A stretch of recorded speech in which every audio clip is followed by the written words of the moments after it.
Bonsoir, bienvenue sur le plateau du Grand Journal.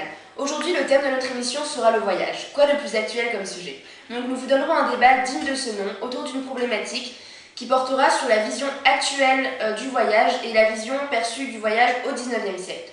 Donc pour répondre à cette problématique, de nombreux invités viendront sur notre plateau. Donc on a invité la journaliste Victoire Coquet qui s'occupera du thème du voyage au XIXe siècle.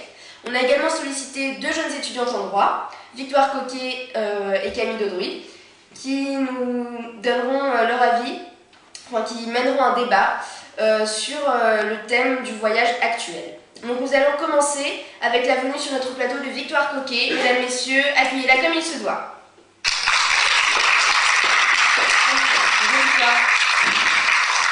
Alors Victoire, dites-nous, comment avez-vous vu le voyage vu par les écrivains du XIXe siècle? Eh bien, les écrivains du XIXe siècle ne perçaient pas du tout le voyage comme un trajet pour se rendre dans une autre ville ou un autre pays. Ils voyaient plutôt ça comme un trajet, un voyage vers l'au-delà. C'est-à-dire, est-ce que vous pouvez nous donner des exemples? Oui, bien sûr. Par exemple, Baudelaire a écrit de nombreux poèmes sur le voyage, notamment Invitation au voyage et Le voyage, tiré de la section spinaïdaire du Fleur du Mal, qui a d'ailleurs fait beaucoup de, je ne dirais pas ravage, mais beaucoup de personnes ont discuté à propos de ça. Il y a eu un procès, car ça représentait un véritable défi par rapport aux lois de la religion et de la morale. Effectivement, le voyage ici représente la mort, les portes vers l'au-delà, un voyage qui promet à une nouvelle vie. Donc en fait, la mort est évoquée d'une façon améliorative et pas du tout d'une façon macabre, sinistre et triste. Eh bien, non pas tout à fait, car si on se plonge bien dans le poème, à cette époque, les poètes prenaient la mort certes comme une nouvelle vie, seulement faite de merveilleux, mais cet idéal n'était pas valable pour tous les humains, car la mort est évoquée de façon macabre et cynique. D'accord. Donc en fait, le poète se considérait comme un être supérieur et immortel presque. Tout à fait. À l'époque, les poèmes sur le thème du voyage reflétaient le voyage qu'on effectue lorsqu'on perd la vie. Et donc Ronsard a également écrit des poèmes sur la fuite du temps, comme Mignonne à voir si la danse. Merci Victoire. Et on a envoyé notre reporter en micro-trottoir pour appuyer ce que vous dites. Donc ce sera toujours sur le thème, on est allé interroger un libraire qui va nous donner sa vision du 19e siècle autour du voyage.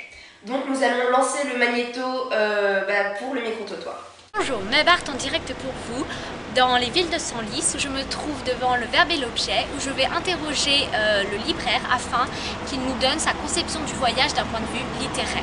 Allons-y. Bonjour monsieur, accepteriez-vous de répondre à quelques questions en rapport avec le voyage? Tout à fait, je veux bien, oui. Alors, quelle est votre conception du voyage d'un point de vue littéraire? Ma conception du voyage, eh bien, d'abord, c'est qu'un voyage ne doit pas se passer rapidement. Un voyage doit être dans la lenteur. C'est déjà l'attente de s'y trouver, donc le voyage. C'est pendant cette période-là que vous allez vous réjouir de retrouver quelque chose. Vous savez, avant, on allait à New York en 5 jours. Donc, 5 jours d'attente sur un bateau avant d'avoir le plaisir de voir New York.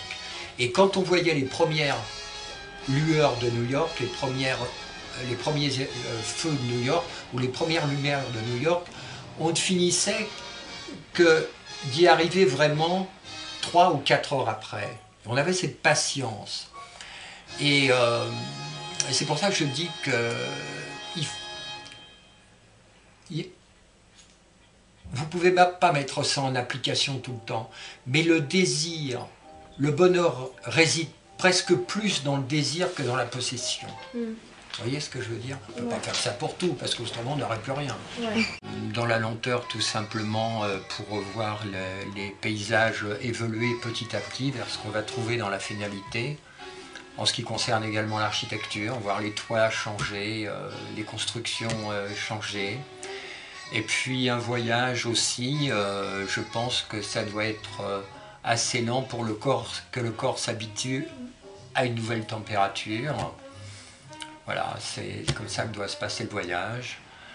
On doit prendre son temps, et je crois que dans toute la vie, il est bien évident qu'il y a des moments où il faut quand même acquérir une certaine rapidité. Autrement, on doit prendre son temps et regarder ce qui se passe autour de soi. D'accord. Et d'après vous, comment Baudelaire perçoit le voyage? Eh bien, Baudelaire perçoit le voyage, c'est plutôt un voyage vers la fin de vie avec de nouvelles ouvertures, une nouvelle porte sur une vie, une autre vie qui succédera à la première. Voilà, c'est un peu ça. Connaissez-vous d'autres poètes du 19e siècle qui ont écrit sur le voyage? Oui, Pierre Loti a écrit sur le voyage, Jules Verne également, qui ne sont pas forcément des poètes, mais qui ont écrit sur les voyages. Voilà, c'est tout ce qui me vient actuellement sur cette époque. D'accord, merci beaucoup monsieur. Mais je vous en prie. Au revoir. Au revoir. Voilà ce qui a résumé notre thème autour du voyage au 19e siècle. Donc Madame Coquet, merci beaucoup d'être venue sur notre plateau et à bientôt. À bientôt.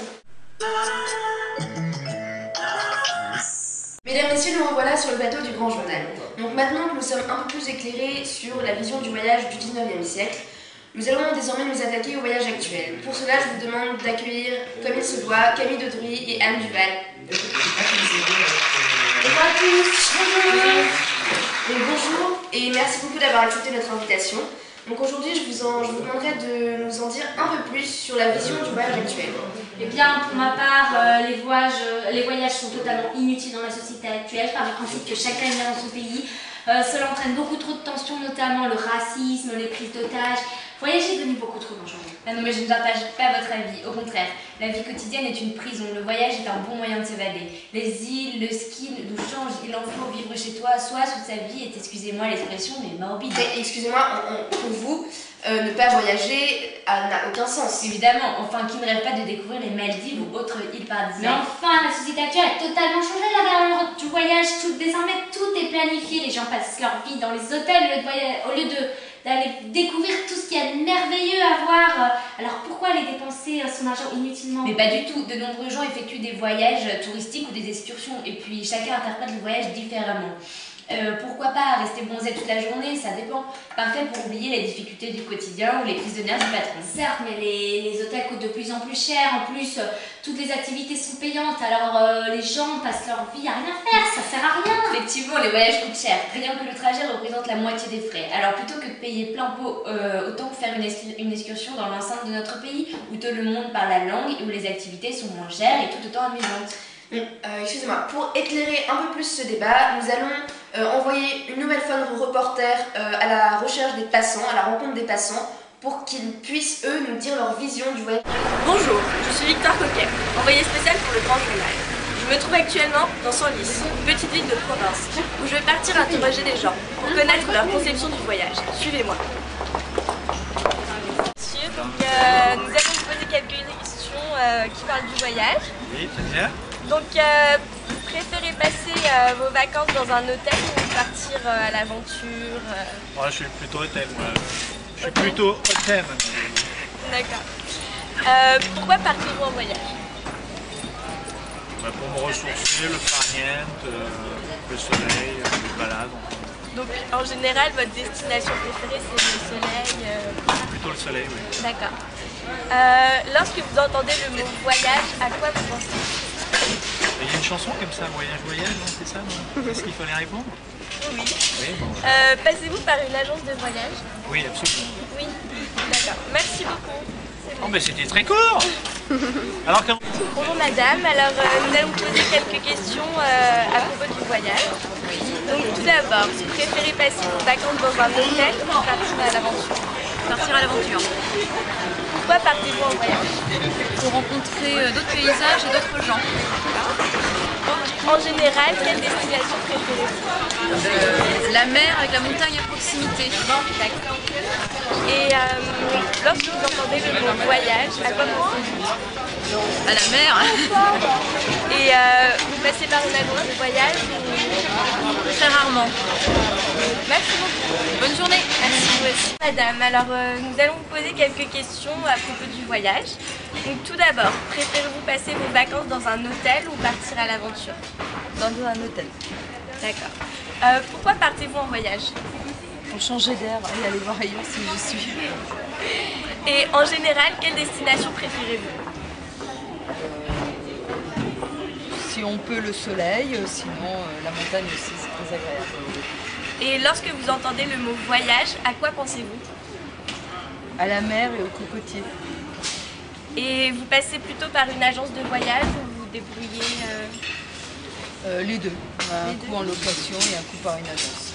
Merci beaucoup. Bonne journée, bon courage, au revoir. Eh bien, vous voyez, les gens adorent voyager. Il est vrai qu'il faut y mettre les moyens, mais une fois dans l'année, c'est très agréable. D'autant plus qu'on comprend tout de suite que le voyage est très important au sein d'une famille. C'est là que celle-ci se rassemble pour partager de bons moments. Je vous remercie, mesdames. Donc, cela a clôturé notre émission. Je vous remercie pour votre présence et pour ce débat très animé. Donc maintenant, je vous dis à très bientôt pour un nouvel épisode. Et tout de suite, retrouvez la météo présentée par Charlotte Leblanc. À bientôt.